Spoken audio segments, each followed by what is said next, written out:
9월은 우리가 이제 주3 요한계시록 말씀을 오늘 시작을 했고요. 지난주에 말씀드린 대로 우리가 교회 회복 시리즈로 요한계시록 말씀을 7교회에 대한 이야기를 우리가 보기로 했는데 어떻게 묘하게 또 겹쳐가지고 2번씩은 설교를 들을 수 있는 기회가 됐습니다. 깊이 들여다보라고 그렇게 인도하신다고 믿고요. 좀 말씀에 집중하고 또 그 말씀을 우리 삶에 적용할 수 있으면 참 좋겠습니다. 오늘은 교회 회복 시리즈 2번째 시간, 처음 사랑을 회복하라. 처음 사랑을 회복하라는 제목으로 말씀을 나누려고 하는데요. 말씀에 앞서서 이제 교회를 회복하고 또 교회에 대한 계시록의 말씀이 뭔가 이렇게 무겁게 다가오시는 분들이 많이 있는 것 같아요. 사실 요한계시록은 무겁고 무서운 말씀이기 이전에 하나님이 교회를 너무너무 사랑하셔서 주시는 사실 러브레터입니다. 사랑의 메시지예요. 그래서 무겁게 들을 메시지가 아니라 마음을 열고 따뜻하게 들어야 될 메시지라는 것, 우리가 이걸 좀 기억할 필요가 있겠고요. 왠지 계시록 그런 막 심판의 때가 떠오르고 막 이러다 보니까 두렵지만 예수를 믿는 자들에게 심판은 두려운 메시지가 아니에요. 구원받는 날이기 때문에 희망의 메시지고 기쁨의 메시지입니다. 사랑의 메시지예요. 그래서 여러분 그렇게 좀 열린 마음으로 말씀을 대하면 좋겠고, 그런 의미에서 오늘 교회 회복 첫 교회 에베소 교회를 살펴보면서 재미난 퀴즈와 함께 시작하도록 하겠습니다. 성경 인물 중에 시험만 치면 여러분 넌센스입니다. 넌센스예요. 너무 진지하게 생각해가지고 시험에 드시면 안 됩니다. 시험만 쳤다 하면 100점을 맞는 사람은 누굴까요? 시험만 봤다 하면 100점 맞는 사람, 미리암이죠. 미리암. 다 알아요. 다 알기 때문에 100점 맞습니다. 마음이 조금씩 열리고 있어요. 인류 최초로 수술대에 오른 사람이 있습니다. 누굴까요? 갈빗대를 취했던 아담이죠. 아담. 아담. 따지고 들면 안 돼요. 넌센스입니다. 뭐 이단 사이비 막 이런 거 나오면 안 되고요. 성경 인물 중에요, 늘 자기 자신만을 바라봐 주기를 원하는 사람은 누굴까요? 바라바. 바라바. 바라바가 아예 누군지 모르셔서 안 웃으시는 건 아니죠? 바라바. 강도 바라바. 자, 돌아온 탕자를 제일 싫어했던 존재가 있습니다. 누굴까요? 누구냐면 살찐 송아지. 잔치를 열려서 이제 죽잖아요. 돌아온 탕자를 제일 싫어한 것 살찐 송아지였습니다. 성경 중에 제일 짧은 성경은 시편 117편이거든요. 그렇다면 성경 중 제일 두꺼운 장은 어디일까요? 겉장입니다. 겉장. 겉장. 지금 너무 진지하게 생각하시는 것 같아요. 그래서 어딜까? 보통 사람보다 손이 하나 더 있는 사람이 있습니다. 삼손. 맞추시는 분들이 있네요. 삼손. 자, 아기 낳기를 원하는 사람이 꼭 읽어야 되는 성경. 에베소서. 에베소서. 이건 좀 우리가 많이 알고 있는데요. 오늘 바로 그 에베소 교회를 살펴보기 원합니다. 여기까지 이제 잊어버리셔야 돼요. 이걸 계속 기억해서 에베소 교회 그럼 뭐 애기와 관련해서 생각하시면 안 되고, 마음을 활짝 열도록. 계시록이 그렇게 딱딱한 책이 아니라 사랑의 책이라는 걸 말씀드리려고 굳이 이렇게 좀 웃을 수 있는 이야기들을 제가 좀 드렸는데요. 요한계시록은 신약 성경 중 유일한 예언서입니다. 구약에는 예언서가 꽤 많은데요. 대선지서, 소선지서 17권의 예언서들이 있지만 신약에서는 단 한 권, 요한계시록이 유일한 예언서입니다. 그런 점에서 당시 교회들에게도 앞으로 이루어질 일들에 대한 선포이기도 했지만 그 예언서란 메시지는 오늘 우리에게도 동일하기 때문에 지금도 교회된 우리에게 여전히 성취될 말씀이라는 것을 우리는 기억하고 들을 필요가 있습니다. 그의 첫 번째로 오늘 에베소 교회를 보게 되는데요. 제가 지도를 좀 준비했습니다. 지도를 보시면 좀 도움 될 것 같은데, 보시면 정면에 보이는 이 소아시아라고 써 있는 지역이 오늘날의 터키 지방입니다. 다 아실 텐데요. 이 터키 지방이 당시 소아시아였습니다. 작은 아시아라고 해서 오른편에 펼쳐진 땅들이 다 아시아이기 때문에 그 중에 끝부분에 달린 이 아시아가 작은 아시아라고 이름이 붙었던 거예요. 그래서 소아시아라고 부르고요. 지금의 터키 지방이고, 그 중에도 특별히 해안가에 붙어 있는 에베소, 서머나, 버가모, 두아디라, 사데, 빌라델비아, 라오디게아. 시계 반시계 방향으로 보시면 되는데요. 이 시계 반시계 방향으로 우리가 이제 7교회를 보게 될 겁니다. 왼편에 보시면 저 유럽 대륙이 보이시죠? 뭐 고린도, 그리고 아덴. 저 아덴이 지금의 이제 아테네를 말합니다. 아테네. 그리고 위로 좀 잘리긴 했지만 베레아가 보이고요. 그 위로는 빌립보가 또 있습니다. 그래서 이제 바울 사도가 유럽 대륙에 넘어가 가장 먼저 만난 성이 이제 빌립보였죠. 그래서 저 유럽 대륙이 왼편에 있다는 것 기억하시면 되겠고요. 그 다음에 이제 이스라엘은 오른쪽 하단에 보이실 겁니다. 예루살렘이 있고 이스라엘. 대충 이제 소아시아에 있는 7교회가 어디쯤 위치해 있는지 눈에 들어오시죠. 근데 이때에 이 요한계시록을 지금 어디에서 계시를 받고 있냐면 반모섬이라는 곳 지금 표시가 되어 있습니다. 동그랗게. 에베소 쪽에 가까이 있는 소아시아에서 좀 떨어져 있는 섬인데요. 뭐 채굴장이 있는 뭐 그런 섬이었다고 하는데 이 반모섬에 유배가 되어 있을 때에 나이는 대략 한 90세 가까운 노령의 나이에 하나님이 환상 중에 계시의 말씀을 주고 계시고 그 계시의 말씀을 두루마리에 써서 7교회에 지금 편지를 하고 있는 장면이에요. 다음. 그래서 보시면 다음 저희가 이제 처음 보게 될 교회가 바로 이 에베소입니다. 지금 보시다시피 에베소는요. 왼편으로는 이 아덴이 보이시죠? 아덴과 에베소 사이에 있는 저 해안이 에게해라는 해안입니다. 에게해. 그래서 최초 인류 문명의 또 발생지 중에 하나이기도 하고요. 고대 문명들이 많이 있는데 에게해가 왼편에 있고 바다를 중심으로 왼편에 유럽 대륙을 마주하고 있기 때문에 또 해안가에 위치했다는 이유로 에베소는 중요한 교통의 요충지였고요. 내륙으로 들어가기 위한 소아시아로 들어가기 위한 무역로였습니다. 그래서 에베소가 교통로이면서 중요한 무역 거점이었고 그러다 보니 저 땅에는 많은 사람들이 모여 살았겠죠. 그 많은 사람이 모여 살아서 저 도시가 로마 시대 때 동부 지역에 아주 큰 3대 도시가 있는데요. 3대 도시 중에 하나가 에베소였습니다. 뭐 1대 도시는 우리가 잘 아는 그 안디옥 교회가 있었던 수리아 안디옥이라는 곳인데 인구가 당시 약 50만 명 정도 있었다고 그러니까 굉장히 큰 도시였습니다. 수리아 안디옥이 제1대 도시라면 2대 도시는 북아프리카 쪽에 있었던 알렉산드리아라고 하는 도시가 있거든요. 이 도시가 최고 번성기 때는 100만 명까지 살았다고 하니까요. 어마어마했습니다. 알렉산더가 세운 도시였고 불타서 없어졌지만 그곳에는 엄청나게 큰 도서관이 있었던 걸로 알려져 있죠. 이 알렉산드리아가 또 2대 도시로 있고 3대 도시가 바로 저 에베소입니다. 그러니까 그곳에 얼마나 많은 사람들이 모여 살았고 또 얼마나 많은 사람들이 그곳에서 무역을 통해서 많은 부를 축적하고 살았는지를 우리는 저 지도를 통해서도 알 수 있어요. 많은 사람이 모여 있다 보니까 또 뭐가 많았냐면 다양한 나라, 다양한 사람들이 모여 있다 보니까 우상들이 넘쳐났습니다. 다양한 우상들이 있었어요. 그 중에는 세계 7대 불가사의로 여겨지는 아데미우스 신전이라는 것이 있었습니다. 지금 그 터만 남아있는데 터만 봐도 세워져 남은 기둥이란 이런 걸 보면 어마어마하게 큰 신전이 있었던 것으로 보여지거든요. 어떻게 그 신전이 세워졌을지 알 수 없을 만큼 거대한 신전이 있었습니다. 그래서 이 에베소에 얼마나 다양한 우상들이 있었는지를 우린 또한 알 수 있죠. 이러한 도시 에베소에 교회가 언제 세워졌냐면 바울 사도께서 2차 전도 여행을 떠나서 돌다가 돌아오는 길에 에베소 지역에 들리게 돼요. 그리고 그곳에 이제 교회를 세우기 원했지만 빨리 예루살렘으로 돌아가야 했기 때문에 바울 사도는 이제 금방 나오고요. 그곳에 브리스길라 아굴라 부부를 남겨두고 그 도시를 나옵니다. 그리고 이제 3차 전도 여행의 계획을 세우고 출발할 때 다시 에베소를 들려요. 에베소에 들려가지고 3년 정도를 목회를 하게 됩니다. 그러니까 이제 바울 사도는 대체로 이제 지역을 순회하면서 다녔던 거에 비하면 에베소에 꽤 오랜 시간을 머물렀다는 얘기죠. 3년 가까운 시간을 에베소에 머물렀으니까 에베소에 굉장히 공을 많이 들였다는 걸 알 수 있고요. 그 중에도 2년이라는 시간은 두란노 서원이라는 곳을 세워서 아주 본격적인 제자 양육을 합니다.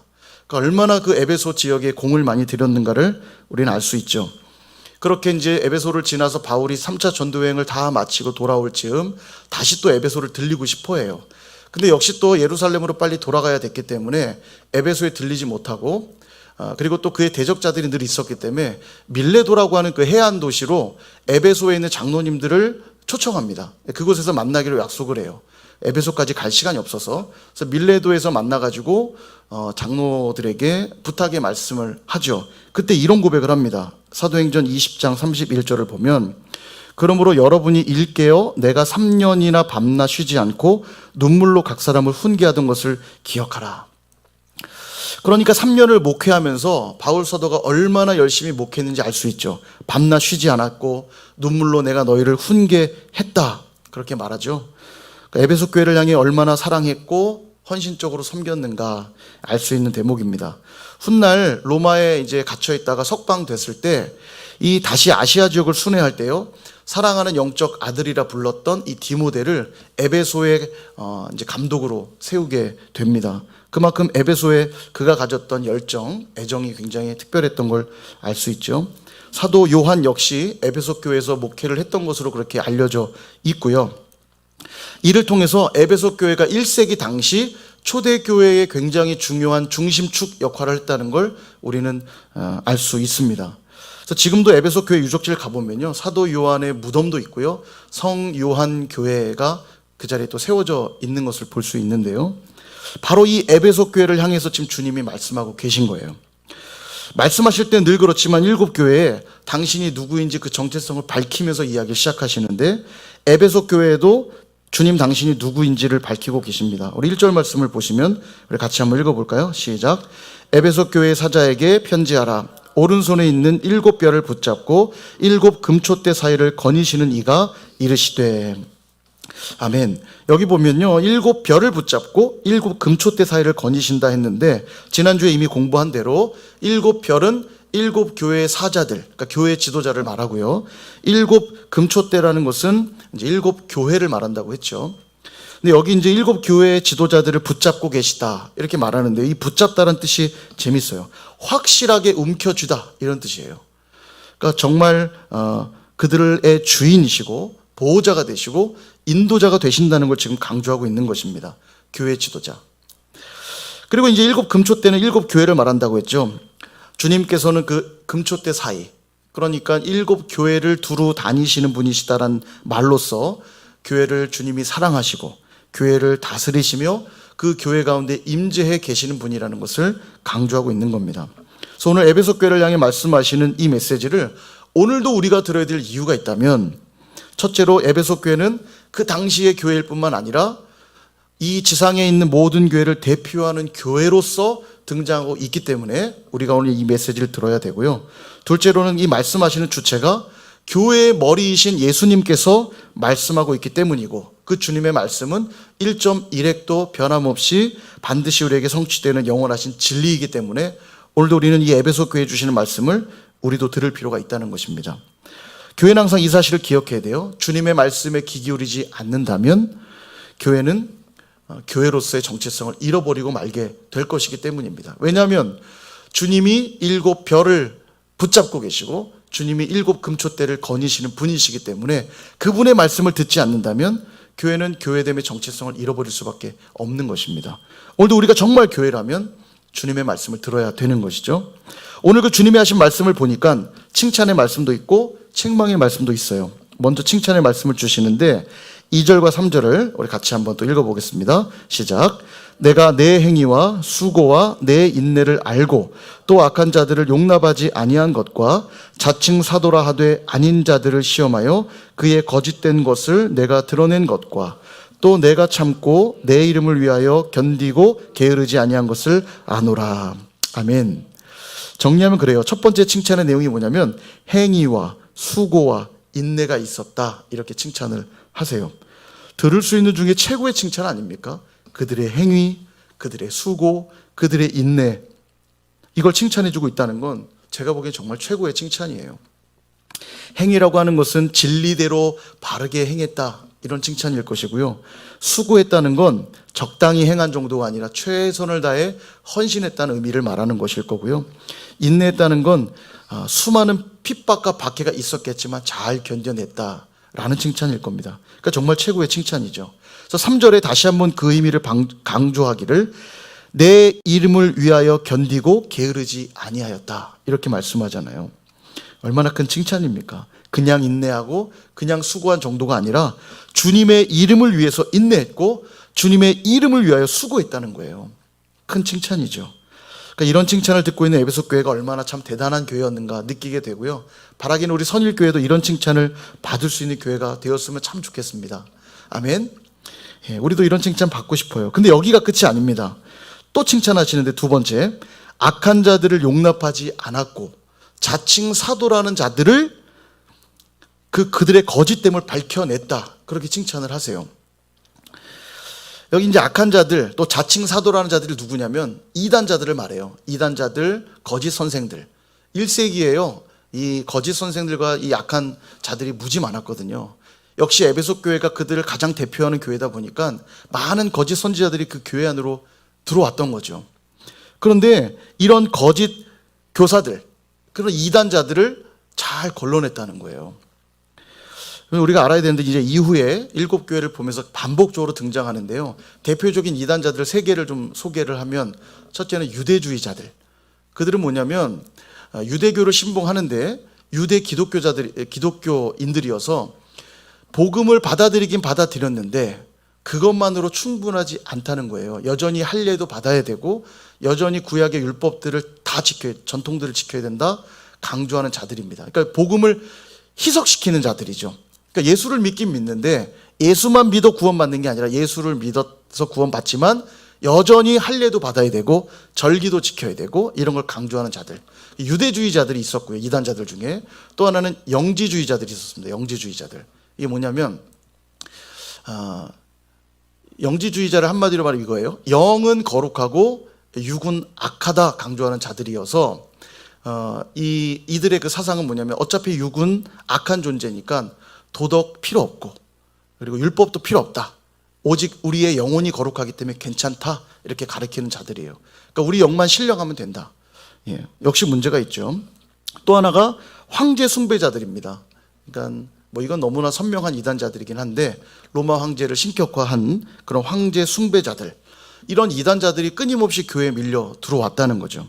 특별히 이제 에베소 교회에는 6절에 보면 니골라당이라는 이름이 나오거든요. 이 니골라당이 뭐냐면 영지주의자로 보여요. 영지주의자. 그러니까 그런 영지주의자들이 들어왔지만 그런 행위를 미워했다는 말씀을 하고 있죠. 그러니까 그런 영지주의들을 잘 구별해낸 거예요. 쉽게 이단에 넘어가지 않았던 거죠. 그러니까 칭찬받기에 참 멋진 모습이에요. 어떻게 그런 이단자들을 걸러낼 수 있었냐면 그들이 교리, 하나님 말씀을 견고하게 붙들었다는 뜻입니다. 그러니까 말씀을 잘 붙들었기 때문에 그들 안에 있는 교리를 잘 붙들었기 때문에 이단자들의 잘못된 사상들을 분별해낼 수 있었고 걸러낼 수 있었다라는 거예요. 그러니까 칭찬받을 수밖에 없는 내용이죠. 교리를 잘 지켜냈다. 오늘날도 그렇지 않습니까? 신천지가 기승을 부리고요. 하나님의 교회가 날로 승승장구합니다. 이런 표현이 참 안타깝지만 그러니까 1세기에만 그렇던 것이 아니라 이 땅의 교회들은 주님 오실 날까지 이단하고 계속 싸워야 돼요. 끊임없이 이단은 교회 내로 침투하려고 합니다. 그들이 이단일 수밖에 없는 건 희한해요. 교회 가는 사람은 가는 사람이고 교회 안 다니는 사람 포교 활동하면 되는데 희한하게 이 사람들은요 교회 다니는 사람들을 대상으로 포교 활동해요. 스스로 나는 이단이라고 밝히고 있는 거죠. 그죠? 그리고 유독 교회에만 이단자들이 많아요. 그러니까 진리는 분명하구나 싶어요. 진짜가 있으니까 가짜들이 차고 넘치는 거 아닙니까?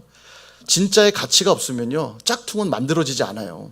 짝퉁은 만들면 누가 뭐 인정이나 합니까? 근데 진짜가 있으니까 자꾸 짝퉁이 나오는 거죠. 그래서 오늘날도 이단이 참 많은데 하나님의 교회는 계속 어떤 방식으로 이 교세를 확장해 가냐면 돈이 많으니까 가세가 기울어가는 교회들을 삽니다.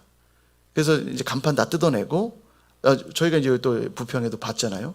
그런 식으로 교회 건물을 매입해서 이제 확장해 가는 방식이고 신천지는 좀 또 달라요. 신천지도 비슷한데 산 옮기기라고 그래가지고 산을 옮기는 거예요. 믿음으로 옮기는 거겠죠. 자기네 딴엔 교회에 침투해서 이제 교회 인정을 받고 자기 주변 사람들을 같이 교회 다 들어오게 해가지고 이 사람들을 중심으로 교회의 핵심 인물들을 이상한 사람으로 만들어서 내쫓고 이제 교회를 차지하는 겁니다. 그래서 대략 한 50에서 100명 정도 되는 교회들이 주로 타켓이 되고요.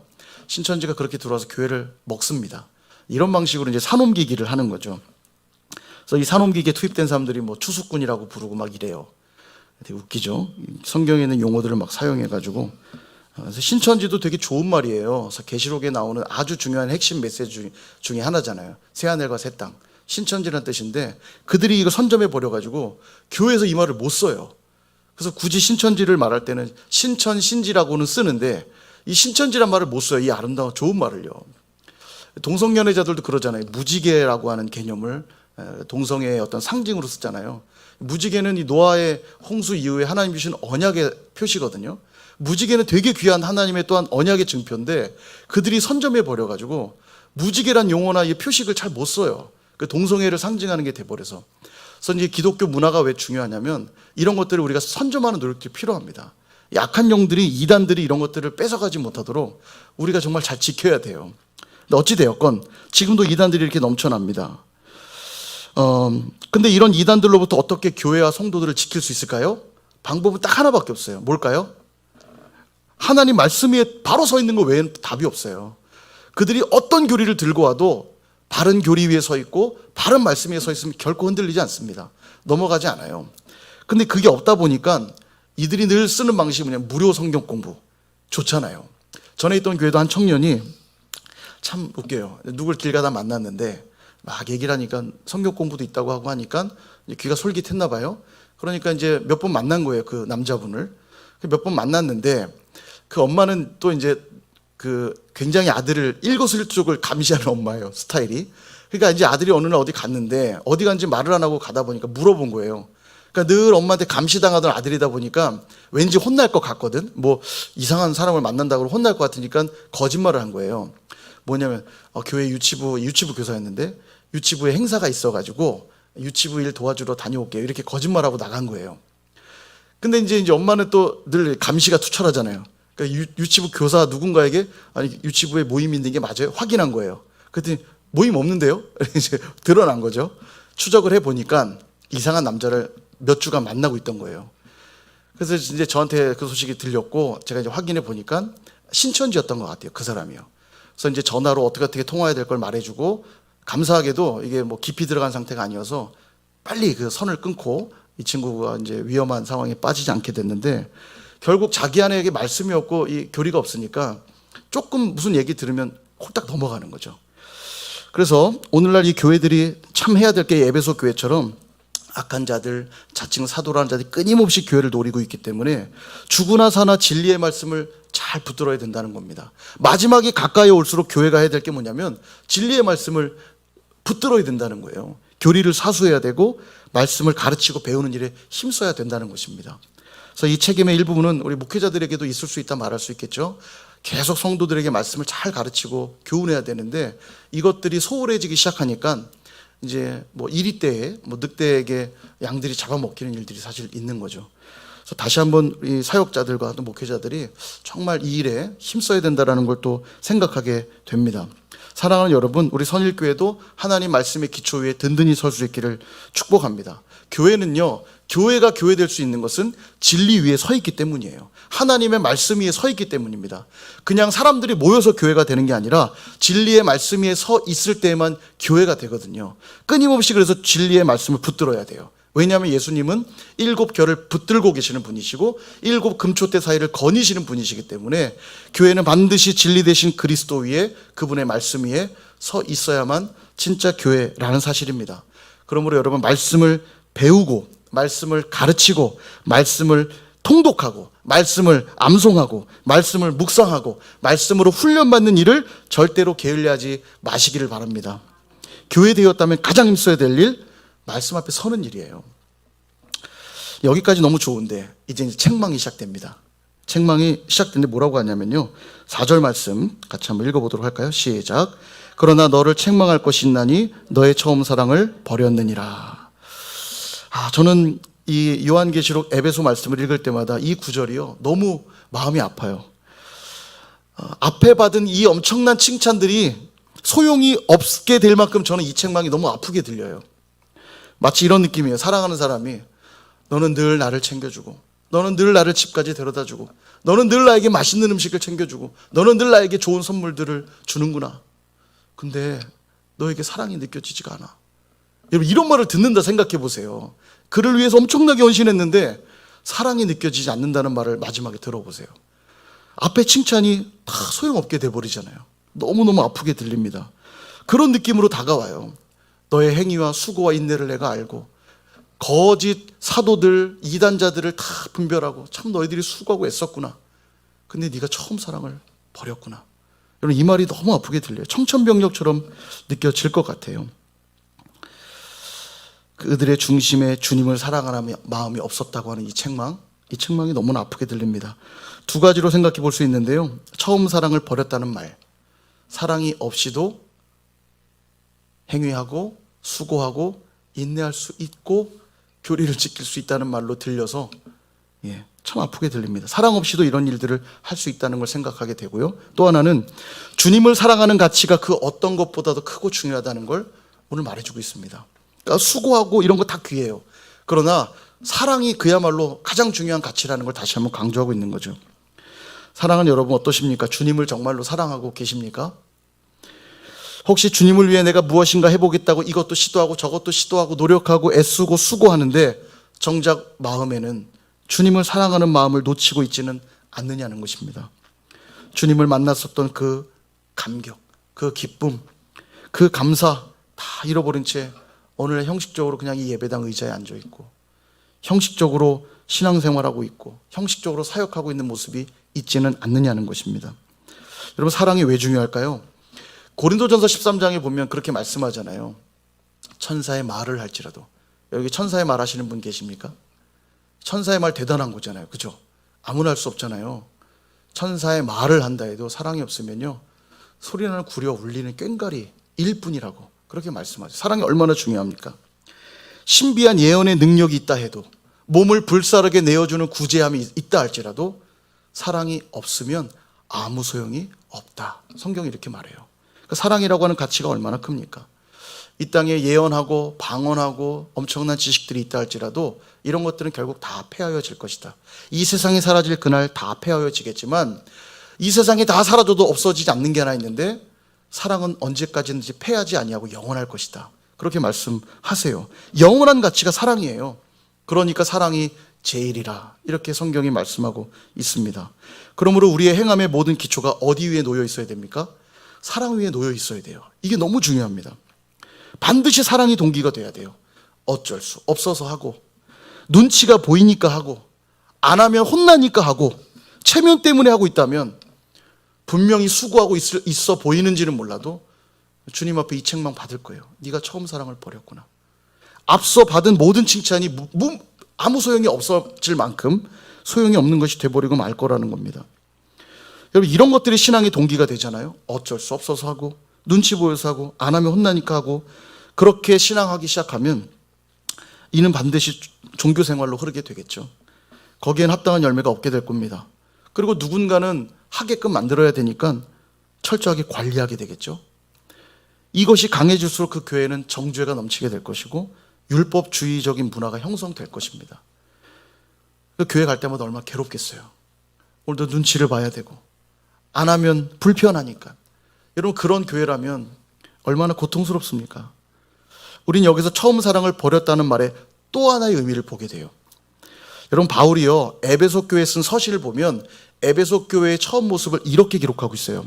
에베소서 1장 15절과 16절 여기 보시면 15절 먼저 보시면 이로 말미암아 주 예수 안에서 너희 믿음과 주 예수 안에 있는 너희 믿음을 지금 칭찬하고 있습니다. 바울 사도가요. 두 번째 모든 성도를 향한 사랑을 나도 듣고 주 예수 안에서 모든 성도가 서로를 향한 사랑이 있다는 거예요. 에베소 교회는 분명히 사랑이 있는 교회였거든요. 사랑으로 충만했던 교회. 그래서 16절에 보니까 그것으로 인해서 내가 감사가 그치지 않는데요. 너희를 위해 기도할 때마다 너무 감사하대요. 너희가 가진 그 믿음, 너희가 가진 그 사랑을 볼 때마다 내가 너무너무 감사하다는 거예요. 에베소 교회가 어떤 교회인지 아시겠죠? 그렇게 시작했던 교회입니다. 근데 처음 그 사랑의 모습을 잃어버렸다고 지금 책망받고 있는 거예요. 뭐 시간이 얼마나 지났을까요? 요한 사도가 90세쯤 됐을 때니까 바울 사도로부터 하면 한 3, 40년 이상의 시간이 흘렀겠죠. 근데 그 처음 모습, 처음 사랑 잃어버렸다는 거예요. 여러분 고린도전서 8장에 보면 8장 1절부터 3절에 보면 이런 말씀이 있습니다. 우상의 제물에 대하여는 우리가 다 지식이 있는 줄을 아나 지식은 교만하게 하며 사랑은 덕을 세우나니 만일 누구든지 무엇을 아는 줄로 생각하면 아직도 마땅히 알 것을 알지 못하는 것이요 또 누구든지 하나님을 사랑하면 그 사람은 하나님도 알아주시느니라. 이 얘기가 뭐냐면요, 고린도 교회 우상의 제물로 교회가 시끄러웠습니다. 고린도에는 역시 이방 신전들이 굉장히 많았어요. 고린도 교회도 무역이 성행했던 도시거든요. 그러니까 수많은 사람들이 모여들었고 그만큼 수많은 우상들이 넘쳐났고 그 수많은 사람들의 우상의 욕구를 채워주기 위해 우상 신전들이 많았어요. 그러다 보니까 신전들에 바쳐진 고기가 많았고 고기를 다 먹지 못하고 소화 못한 이 새 고기들을 다시 시장에 내다 파는 일들이 있었습니다. 그러니까 시장에 가보면 조금 싼 가격에 우상신전에 바쳐졌던 고기들이 팔리고 있는 거죠. 그러니까 누가 봐도 우상신전에 바쳐진 고기라는 거 알았을 거예요. 근데 교인들 중에 어떤 이들은 담대한 믿음이 있어서 하나님이 주신 귀한 것이기 때문에 상관이 없어. 그러니까 가서 그 고기 사 먹은 거예요. 근데 믿음이 약했던 성도들 중에 보고 시험에 든 겁니다. 야, 어떻게 우상신전에 바쳐진 고기를 먹을 수 있지? 시험에 들어버린 거예요. 지금 그 배경 속에 이 말씀을 하고 있는 거예요. 그래, 다 우리 안에 지식이 있는 거 안다. 그 지식 귀한 거 맞아. 틀리지 않을 수 있어. 그러나 지식은 교만하게 할 뿐 사랑이 덕을 세운다. 이 말씀하고 있는 거예요. 그러니까 사랑 위에 세워지지 않은 지식은 너희들이 그 지식에 탁월할지 몰라도 하나님이 기뻐하는 모습은 아니라는 거예요. 그러면서 이 말이 중요한 거예요. 누구든지 하나님을 사랑하면 그 사람은 하나님도 알아주신대요. 그러니까 사랑으로 덕을 세우는 사람을 알아주시지 지식이 충만해서 누군가에게 옳고 그름만 늘 강조하고 그것으로만 사는 자들을 하나님은 알아주시지 않는다는 거예요. 그렇게 해서 사람을 상처 주고 아픔을 주는 것은 아무 소용없는 지식이라는 거예요. 우리에게 지식이 있어야 할 이유가 있다면 덕을 세우기 위한 지식이 돼야 된다. 이 말씀을 지금 하고 계신 겁니다. 사랑이니까 얼마나 중요한 거예요. 왜냐? 하나님은 사랑이시다. 이렇게 성경에 말하거든요.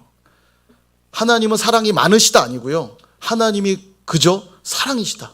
동격이에요, 동격. 하나님이 곧 사랑이라는 거예요. 그러니까 하나님을 믿는다면서 사랑 없는 신앙의 행위가 있다면 다 거짓이라는 겁니다. 정말로 하나님과 교제가 있고 내가 정말로 하나님을 안다면 반드시 신앙 안에 나타나야 될 게 뭐냐면 사랑이라는 거죠. 하나님은 사랑이시니까. 사도행전에 등장했던 초대교회의 그 사랑의 모습이 어떠했냐면요, 자신의 소유를 팔아 서로의 필요를 나눠주었대요. 왜냐? 내가 받은 예수님의 사랑이 너무 컸거든요. 내 것을 나누어 필요한 자들에게 흘려보내는 것이 전혀 아깝지 않았던 모습이 초대교회의 모습이었어요. 요한 사도도 뭐라고 말씀하셨냐면 요한 1서에서 이런 말씀하시죠. 4장 20절에서 21절 같이 한번 읽어볼까요? 시작. 누구든지 하나님을 사랑하노라 하고 그 형제를 미워하면 이는 거짓말하는 자니 보는 바 그 형제를 사랑하지 아니하는 자는 보지 못하는 바 하나님을 사랑할 수 없느니라. 우리가 이 계명을 주께 받았나니 하나님을 사랑하는 자는 또한 그 형제를 사랑할지니라. 아멘. 하나님 사랑과 형제 사랑은 불가분의 관계에 있다는 겁니다. 하나님을 정말 사랑하면 눈에 보이는 형제를 사랑할 수밖에 없다 말씀하는 거죠. 우리가 정말 지켜야 될 교리가 있다면, 우리가 정말로 사수해야 될 말씀이 있다면 그 말씀이 뭘까요? 저는 이 말씀이라고 생각해요. 마가복음 12장 31절 역시 같이 한번 읽어보겠습니다. 시작. 둘째는 이것이니 내 이웃을 내 자신과 같이 사랑하라 하신 것이라. 이보다 더 큰 계명이 없느니라. 아멘. 하나님이 준 계명 중 가장 큰 계명, 하나님 사랑은 너무 당연하고요. 그건 말할 것도 없고 그 다음 지켜야 될 가장 큰 계명은 내 이웃을 내 자신과 같이 사랑하는 것. 이것이 너희가 지켜야 될 가장 큰 계명, 이것이 우리가 지켜야 될 교리이며 하나님 말씀이라고 성경이 말합니다. 에베소 교회 상황이 상상은 돼요. 끊임없이 거짓 선생들이 들어오고 자칭 사도라는 자가 와서 교회를 분란을 일으키니 새로운 사람이 들어올 때마다 독사에 눈을 뜨고 지켜보지 않았겠어요? 저 사람 뭐지? 옷 입는 것부터 이상해. 저 사람 말하는 게 왠지 마음에 안 드는데 거짓 선생 아니야? 어쩌면 그랬을 수 있다는 생각이 들어요. 끊임없이 들어오는 거짓 교사들로부터 교회를 지키려는 마음으로 그들이 끊임없이 새로운 사람들을 보며 자신들이 가진 지식으로, 교리적 지식으로 그들이 틀렸고 내가 맞다는 걸 증명하기 위해 굉장히 애썼을 거란 생각이 들어요. 처음에는 이것이 좋은 모습이었을 텐데 시간이 지날수록 조금씩 메말라가기 시작하고 지식을 자랑하기 시작하고 그러다 보니까 서로 거리가 생기기 시작했을 겁니다. 분명 처음에는 서로를 향한 사랑이 참 많은 교회였는데 어느 순간 그게 멀어졌던 거죠.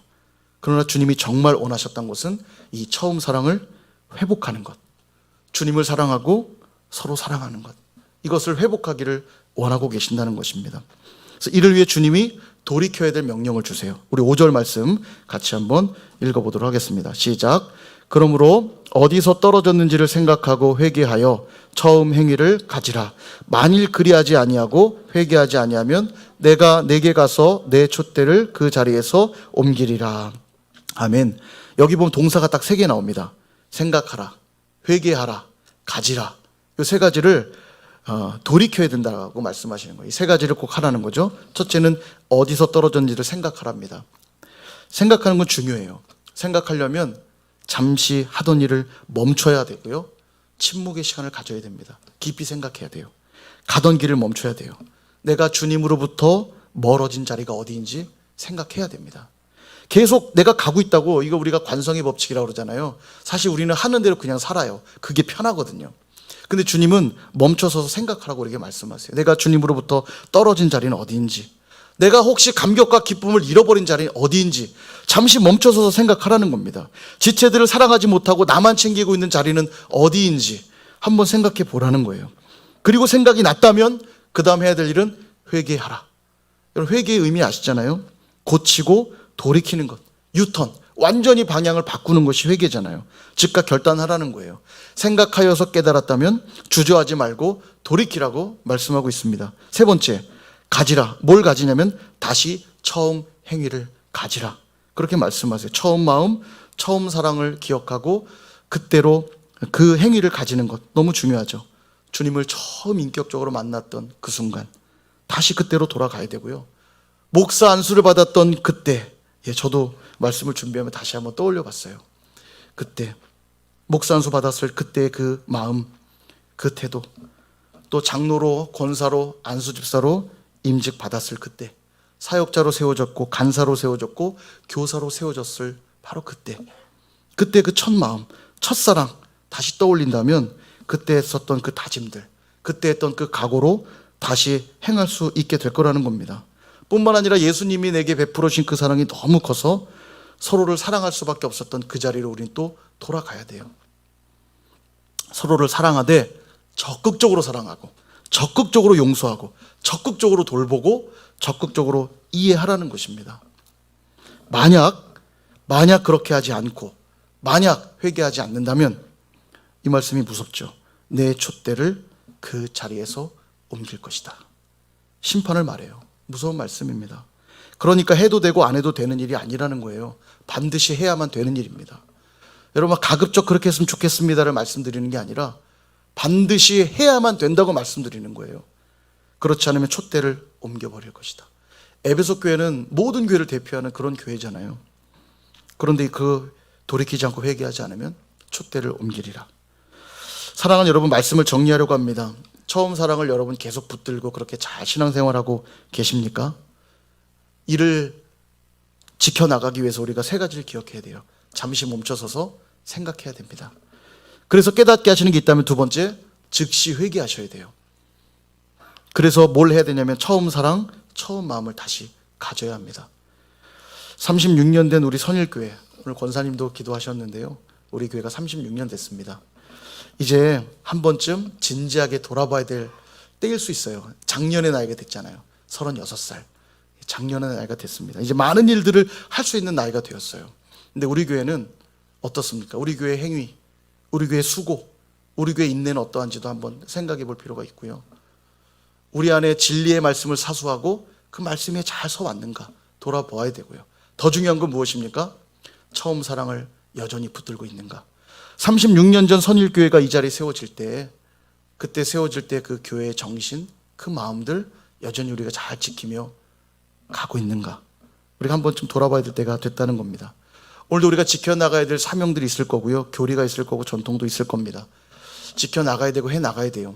그런데 반드시 이 모든 것은 사랑 위에서 행해져야 될 것입니다. 이것이 오늘 에베소 교회 주시는 말씀이며 오늘 교회된 선일교회 주시는 말씀인 줄 믿습니다. 그렇게 사랑 위에 서 있지 않다면 그 수고는 헛된 수고일 수밖에 없다고 말씀하고 있는 거죠.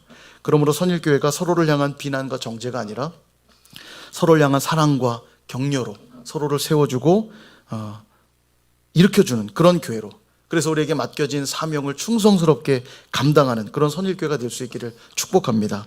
그래서 이전보다도 더 성숙해져서 더 칭찬받고 더 사랑받는 그런 아름다운 선일교회로 세워져 갈 수 있기를 주님의 이름으로 축원드립니다.